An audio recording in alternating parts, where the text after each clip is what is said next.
আপনারা হয়তো আমার সম্পর্কে একটা কৌতুক শুনেছেন।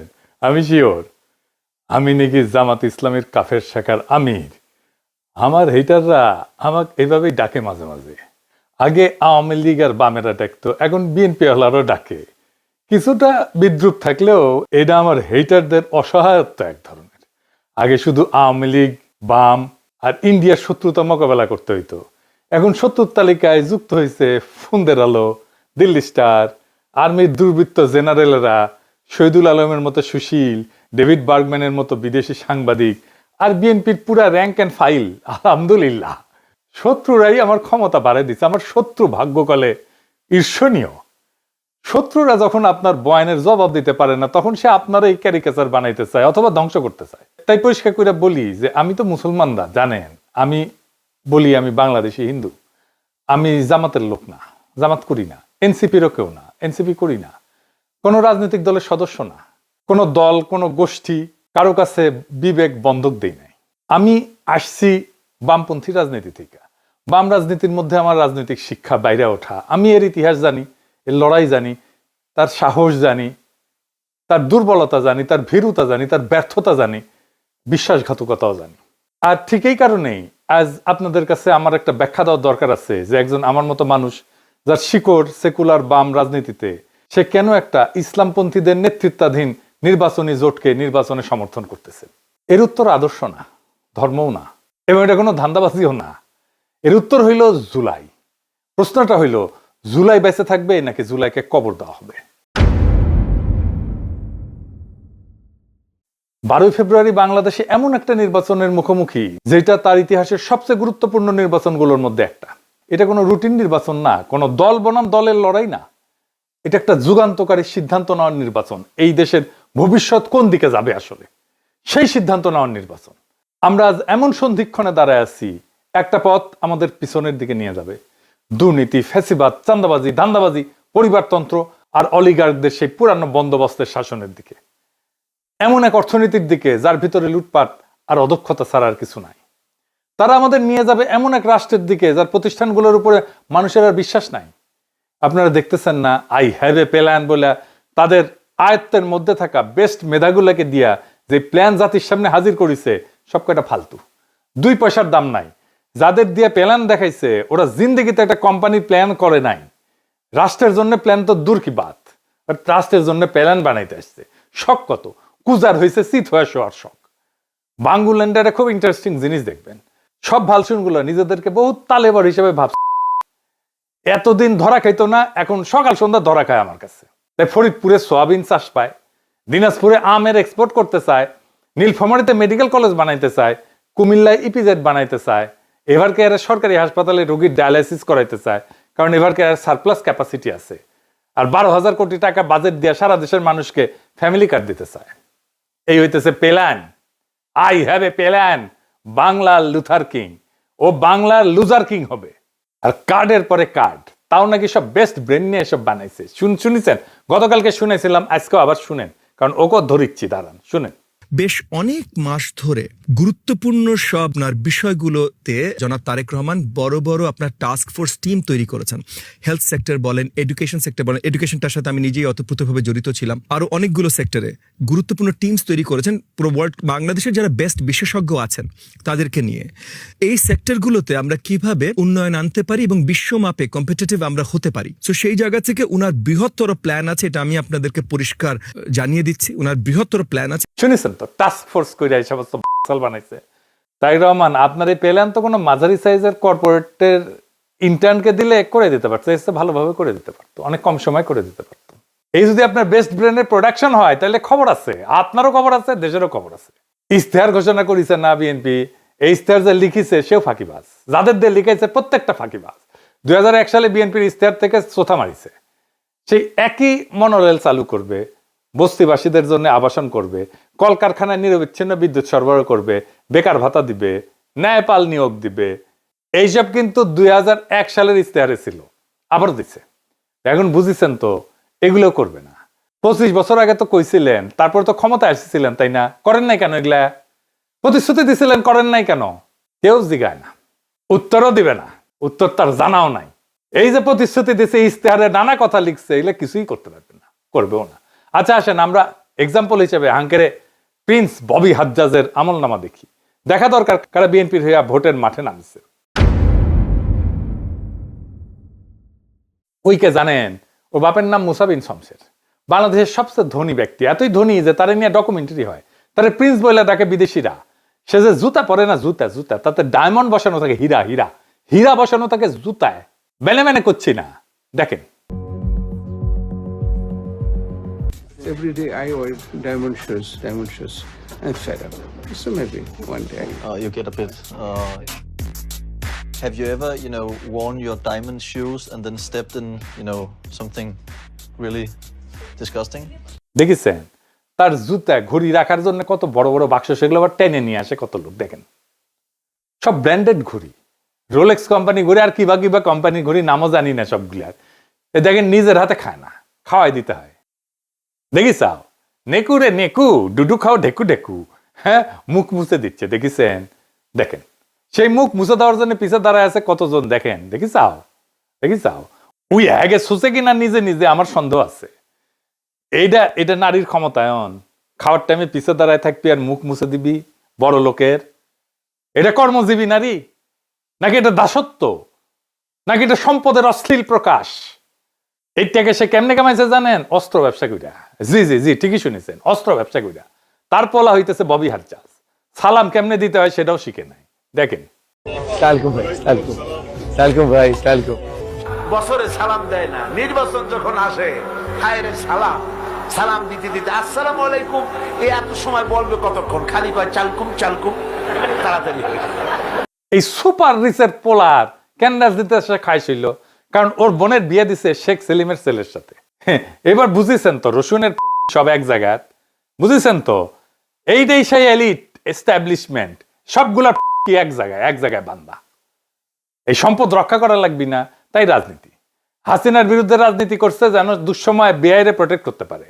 আওয়ামী লীগের রাজনীতিতে তারেক রহমান তো এমনিতে আনতে চায় না, এই যে এগুলোর জন্য আনতে চায়। এই ববি হাজ্জাজের বাসায় আপনি ঢুকতে পারবেন? ঢুকতে দিবে আপনারে? পারবে না। ওই টাকা সেটা এমপি হবি, ওই ধান্দা করিছে, অত সুজা না। টাকা নেন, অসুবিধা নাই, কিন্তু ভোট দিবেন মামুনুল হককে। হ্যাঁ বুঝি চাও, রিক্সা মার্কে খালি সিল মারো রে সিল মারো, রিক্সা মার্কাত সিল মারো। যে আপনার স্বপ্ন জানে, কল্পনা জানে, দুঃখ জানে, বেদনা জানে, যে সত্যিকার অর্থে আপনার প্রতিনিধি হইতে পারে। আপনি নিজেই বিবেচনা করেন মুসা বিন শমসেরের ছেলে আপনার প্রতিনিধিত্ব করার যোগ্যতা রাখে কিনা, না মামুনুল হক রাখে? সে তো আপনারই লোক। এই ববি হাজ্জাজেরা সেই পথের পথিক, যেই পথে তারেক রহমান আর ধানের শীষ আমাদেরকে নিয়ে যেতে চায়। আর কোন পথ আছে? আর একটা পথ আছে, যেই পথ সামনে যায়, ভবিষ্যতের দিকে যায়, জাতিকে ভবিষ্যতের দিকে নিয়ে যায়, একটা নতুন সময়ের দিকে নিয়ে যায়, যেখানে জুলাইয়ের চেতনা বেঁচে থাকে, জুলাই জিন্দা থাকে, এবং জনগণের স্বপ্নের রাষ্ট্রের বদলের দাবি জুলাইয়ের চেতনা বাস্তবায়িত হয়। আজ তো জুলাই নিজেই ঝুঁকিতে আছে, জুলাই বিপ্লব আর জুলাই যোদ্ধারা। আজকে প্রশ্ন, আমরা কি জুলাইকে কবর দেব, না আবার পুরনো ব্যবস্থার কাছে আত্মসমর্পণ করব? নাকি বড় লোক রাজনীতিবিদ, লুটেরা, ব্যবসায়ীর দুর্নীতিগ্রস্ত আমাদের লুটপাট অব্যাহত থাকবে? নির্বাচনের দিন যতই ঘনায় আসতেছে, সব দলই অনেক ভালো ভালো কথা কইছে, তাই না? তাদের বক্তব্যগুলো শুনলে মনে হয় বাহ কি চমৎকার কথা, একই ভাষার কথা। তারা কি করছে, কে বেশি বিপজ্জনক, কে বেশি অযোগ্য, কাকে বিশ্বাস করা যায় না, কে সেই 1971 স্বাধীনতার বিরোধিতা করেছিল, ওরে বাপ রে, এই গানই ফাঁদ। নির্বাচনের আগে ভালো কথা বলা খুবই সহজ। পুরুষ মানুষের কুরকুরে নিয়ে উঠলে বউরে কয় না, দেখিছো কত সুন্দর চাঁদ উঠিছে, উনকে আর কি। ইলেকশন আসলে যত সার্কাস শুরু হয় রাজনৈতিক দলগুলায়, কিন্তু নাগরিকদের কাজ হচ্ছে প্রশ্ন করা। আমাদের কঠিন প্রশ্ন করতে হবে এই রাজনৈতিক দলগুলোতে কারা এই দলগুলোর পেছনে আছে, কোন পরাশক্তি, কোন আন্তর্জাতিক শক্তি, কারা টাকা দেয়, এদের ক্ষমতা আসে কোথায় থেকে, প্রার্থীরা কারা, তাদের রেকর্ড কি, এবং সবচেয়ে গুরুত্বপূর্ণ, তারা আদৌ সংস্কার বাস্তবায়ন করতে পারবে কি না বা করতে চায় কিনা। এই জায়গাটা কথা খুব পরিষ্কার করে বলা দরকার। এই নির্বাচন আদর্শ বনাম আদর্শের লড়াই না, এটা ধর্ম বনাম ধর্ম নিরপেক্ষতার লড়াই না, এটা আসলে স্টেট ক্যাপচার বরং স্টেট রিপেয়ার, এইটার লড়াই। রাষ্ট্র ক্ষমতা দখল করে লুটপাট আগের শাসন চালানো আর রাষ্ট্র পুনর্গঠনের লড়াই, এই দুইটা জিনিস। একদিকে আছে এমন দলগুলা যারা রাষ্ট্রকে আগেই দখল করে ফেলছে, ব্যবসা দিয়া, আমলাতন্ত্র দিয়া, পরিবারতন্ত্র দিয়া, পুরনো সিস্টেমের উপরে দখল দিয়া, আগের ব্যবস্থার সাথে সিস্টেম কইরা। তাই তারা বলে হাসিনা না আসলেও হাসিনা পোলামাইয়া আসতে পারবে রাজনীতিতে। বাহ, চমৎকার। এই জন্য আমাদের বাচ্চারা রক্ত দিছিল, এই জন্য আমরা লড়াই করে ফেসিবাদ উৎখাত করছি, এই জন্য এত কষ্ট করছি আমরা। আর অন্যদিকে আছে এমন এক শক্তি যাদের এখনো পুরনো সিস্টেম খায়া ফেলায় নাই। দলের মধ্যে চোর ডাকাত লুটপাটকারী নাই যাদেরকে প্রোটেক্ট করতে হবে ওই দলদেরকে। তাই রাষ্ট্রকে মেরামত করার হিম্মত আছে তাদের। বিএনপি আসলে কি একটা? বিএনপি আর একটা কম শক্তিশালী আওয়ামী লীগ, কম বুদ্ধিমান আওয়ামী লীগ, কম সংগঠিত আওয়ামী লীগ। বিএনপি আওয়ামী লীগের মধ্যে দলের কম্পোজিশন, তার শ্রেণী চরিত্র, এটার মধ্যে কোনো তফাৎ নাই। বিএনপি একটা গভীরভাবে দুর্নীতিগ্রস্ত দল, গভীরভাবে দুর্নীতিগ্রস্ত দল। আর দলের লোকেরা তারেক রহমানের চাকর বাকর। আপনারা জিজ্ঞেস করেন তারেক রহমানের কিভাবে চলে, মানে সংসার চলে কিভাবে, মির্জা ফখরুলের সংসার চলে কিভাবে জিজ্ঞেস করেন। কই থেকে আসে? তারা রাজনীতি করতে আসে নাই, আসতে ধান্দা করতে। তাদের দেশকে নিয়ে কোনো মহৎ স্বপ্ন নাই। থাকলে হাসিনার আমলে জান প্রাণ দিয়ে লড়াই করতো, করে নাই। তারা আওয়ামী লীগের থেকে আলাদা না, একই জিনিসে তৈরি। আওয়ামী লীগ বিরিয়ানি হইলে বিএনপি তেহারি। ভাত পচলে খাওয়া যায়, বিরিয়ানি তেহারি পচলে খাওয়া যায় না। এই দুইটাই পচা জিনিস। 90-এর দশকে এই দুই দল নীতি আদর্শ দিয়ে প্রতিযোগিতা করেনি, করছে দুর্নীতি, লুটপাট আর পাইয়া দেওয়ার রাজনীতি আর সহিংসতা দিয়া। 2006 সালে তত্ত্বাবধায়ক ব্যবস্থা ভাঙছে বিএনপির জন্য। বিএনপি দায়ী। সদ্য অবসরপ্রাপ্ত প্রধান বিচারপতিকে তত্ত্বাবধায়ক সরকার প্রধান হবে, এটাই ছিল সিস্টেম। 2004 সালে একটা সংবিধানের 4র্থ সংশোধনী গৃহীত হয়, অনেকেরই স্মরণ আছে। ওই সংশোধনীর মাধ্যমে বিচারপতিদের অবসরে যাওয়ার বয়সসীমা 65 থেকে 67 করা হয়, 2 বছর বাড়ানো হয়। এই বয়স বৃদ্ধির এই সিদ্ধান্তের পিছনে মূলত কাজ করছে পরবর্তী তত্ত্বাবধায়ক সরকার প্রধান কে হবে সেই হিসাব নিকাশ। সাবেক প্রধান বিচারপতি KM হাসানকে, যিনি একসময় বিএনপির রাজনীতির সাথে জড়িত ছিলেন, তাকে প্রধান উপদেষ্টা করাই ছিল এই সংশোধনীর মূল উদ্দেশ্য। যার ফল সামরিক শাসন, 1/11 এবং শেষ পর্যন্ত 15 বছরের ফ্যাসিবাদ। এই ফ্যাসিবাদ কায়েমের পিছনে পুরা দায় বিএনপির। সেই খাসলত বিএনপির বদলায় নাই। 2024-এর 5ই আগস্টের পরে বিএনপি চাঁদাবাজি, ধর্ষণ, খুন, জখম, বাড়ি দখল, 92% সহিংসতার সাথে বিএনপি জড়িত। তাও নিজের দলের লোকদের নিজেরা মারছে। কোন বাজার, হাট, ঘাট, bus stand, tempo stand, rickshaw stand, TV station, media, advertising firm দখল বাদ রাখি নাই, সব দখল করে ফেলছে। এস আলমের সাম্রাজ্য চালায় শ্রীলং সালাউদ্দিন, 72 টিভি চালায় বরকতুল্লাহ বুলু, আর টিভির দখল নিছে ওয়াহিদুজ্জামান অ্যাপোলো। এই কারণেই তারা বিশ্ববিদ্যালয় নির্বাচনগুলোতে প্রত্যাখ্যাত হয়েছে। ছাত্ররা প্রত্যাখ্যান করছে তাদেরকে। ছাত্ররা আদর্শে ভোট দেয় নাই, তারা দুর্নীতির বিরুদ্ধে ভোট দিছে। আজ বিএনপি মনোনয়ন দিছে অসংখ্য বিতর্কিত ব্যক্তিতে। বিএনপির 59% ক্যান্ডিডেট ঋণ খেলাপি, ব্যাংকের ঋণ নিয়ে শোধ দেয় না, খায় ফেলছে, পাচার করে দিছে। আসছে দেশের সেবা করতে, লজ্জা করে না এদের। 15 বছর ক্ষমতার বাইরে থেকে হঠাৎ তাদের হাতে অধেল টাকা কই থেকে আসলো? ব্যাংক লুটের টাকা, ঋণ খেলাপের টাকা। কিভাবে আসলো, কেন আসলো? কারণ পুরনো অলিগার্করাও, হাসিনার সব ব্যবসায়ীরা আবার এমন একটা দল খুঁজে পেয়েছে যাদের সাথে ব্যবসা করা যায়, তারাও দিতেছে। হাসিনার লোকদের কাছ থেকে নিচ্ছে টাকা। এমনকি বিএনপি আওয়ামী লীগকে রাজনৈতিকভাবে পুনর্বাসন করবে বলছে। তাদের আপত্তি নেই হাসিনার পুত্র আর কন্যারা যদি রাজনীতিতে আসে।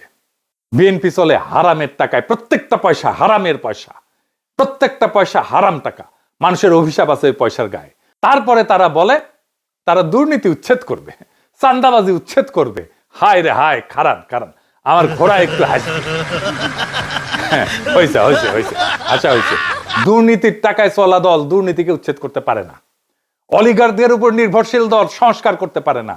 এই কারণে জামাত এনসিপি জোট কাঠামোগতভাবে আলাদা। বাস্তব সংস্কার কেবল তারাই করতে পারে যারা দুর্নীতিগ্রস্ত ব্যবসায়ী আর আমলাতন্ত্রের কাছে বাধা পড়ে নাই। এই জোটের প্রতিশ্রুতিগুলো বিশ্বাসযোগ্য, কারণ তাদের দলে রক্ষা করতে হবে এমন চোর বাটপার নাই, লুটেরা নাই। তাদের নেতৃত্ব পুরনো বিষাক্ত রাজনীতিতে ডুবে নাই। দলে গণতন্ত্র আছে, পরিবারতন্ত্র নাই। সংবিধান সংস্কারের কথা তাদের মুখে শোভা পায়, কারণ তারা পরিবারতন্ত্র বাঁচাইতে রাজনীতি করে না। রহমান অ্যান্ড সন্স এর মাফিয়া সাম্রাজ্যের অংশ হইতে আসেনি তারা। 2 রহমান ফ্যামিলি তো, শেখ মুজিবুর রহমান আর জিয়াউর রহমান ফ্যামিলি, এই তো 2 রহমান অ্যান্ড সন্স। এরাই তো বাংলাদেশের রাজা, এরাই তো বাংলাদেশের হর্তাকর্তা বিধাতা। বিএনপি থেকেও রাজনীতি করতে আসে না তো, আসে ধান্দা করতে। আর এই ধান্দা করার জন্য কে কত বড় তারেক রহমানের চাকর হইতে পারবে এটা প্রমাণ করে। এটা সত্য যে জামাত এনসিপি দুর্নীতিগ্রস্ত সরকার চালানোর অভিজ্ঞতা তাদের নাই। আর এটাই তাদের সবচেয়ে বড় শক্তি। তারা বিশেষজ্ঞদের জন্য, স্বচ্ছতার জন্য, সংস্কারের জন্য ওপেন আছে, কারণ তারা পুরনো দায়ে বন্দী না। তাদের এমন কোনো ব্যাগেজ নাই যেটা তাদের বহন করতে হবে। এইবার আসি ভারত প্রশ্নে। সবাই ভারতের সাথে সংলাপের কথা বলে, সবাই সুসম্পর্কের কথা বলে। বিএনপি বলে জাতীয় স্বার্থের কথা, কিন্তু কার স্বার্থ? আওয়ামী লীগ 15 বছর একই ভাষা ব্যবহার করছে, ফল কি পেয়েছি? ইতিহাসের সবচেয়ে বাজে কূটনৈতিক সম্পর্ক পাইছি ভারতের সাথে, ভারত এটাই পাইছে। আর এমন একটা জাতি যে নিজের আত্মসম্মান হারায় ফেলছে, তাতে কি ভারতের লাভ হয়েছে না বাংলাদেশের লাভ হয়েছে? কারোই লাভ হয়নি। ভারত শুধু আওয়ামী লীগের ফ্যাসিবাদী শাসনকে সমর্থনই দেয়নি, তারা তার বহু অপরাধী নেতাকে আশ্রয় দিয়ে রাখছে, যাদের ফাঁসি হয়ে গেছে। সংলাপ ভালো কথা, কিন্তু মর্যাদাহীন সংলাপ আসলে কূটনীতির পোশাকে আত্মসমর্পণ। ভারত নিজের মুসলমান নাগরিককে নিপীড়ন করে, তাদের বাংলাদেশি বলে সীমান্তের দিকে ঠেলে দেয়, আমাদের দেশে ঢুকায় দেয়, বাংলাদেশকে কাঁটাতারের বেড়ায় ঘিরে ফেলে, সীমান্তে পাখির মতো গুলি করে মানুষ মারে, কাঁটাতারে ঝুলায় রাখে, অপমানিত করে। অমানবিক আচরণের শিকার হয় আমাদের নাগরিকেরা ভারতের কাছে। কিন্তু তবু তারা ট্রানজিট চায়, সেই দেশের বুকসিরা যে দেশের মানুষকে তারা আবর্জনা বলে মনে করে। এ কেমন কূটনৈতিক সম্পর্ক? এ কেমন রাষ্ট্রের রাষ্ট্রের সম্পর্ক? একটা জাতির মর্যাদার কি কোনো দাম নাই? এই জায়গায় জামাত, এনসিপি জোট এবং জুলাইয়ের যোদ্ধারা পরিষ্কার, আগে মর্যাদা, সংলাপ পরে। এখন পশ্চিমা আর বাঙ্গি সুশীলদের ভয়গুলার কথায় আসি। নারীর অধিকার, সংখ্যালঘুর অধিকার, ইসলামী রাষ্ট্র হইতেছে কিনা, শরিয়া আইন আসতেছে কিনা, এই উদ্বেগগুলা বাস্তব এবং এগুলোকে উড়ায় দেওয়া যাবে না। বাংলাদেশ গভীরভাবে ধর্মপ্রাণ দেশ।